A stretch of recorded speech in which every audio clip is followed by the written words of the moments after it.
Mirar al cliente y no al producto, por tanto, tema importante, me gustaría que lo importante es el cliente y no el producto. Nosotros, por ejemplo, cuando vendemos café, lo importante son los granos de café tostados. Lo importante es lo que es. No solo cuando se choque con la pared, sino cuando le toquemos con el ratón, ¿vale? Es un dato un poco susceptible.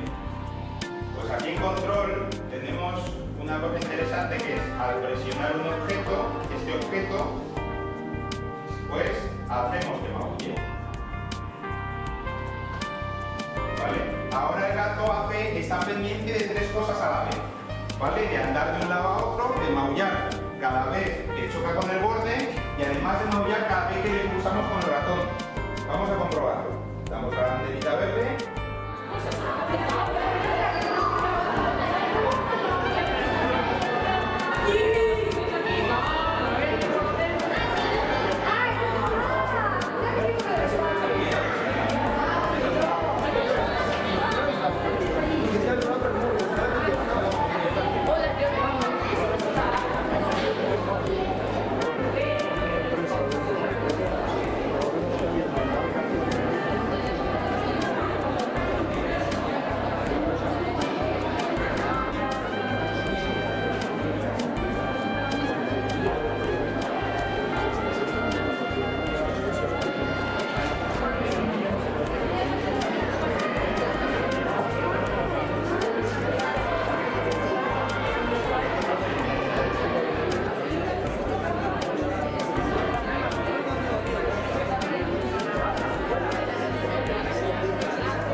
Science and technology.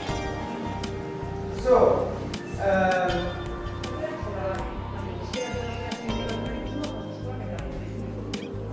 today, this is in fact the standard structure for the training caravan.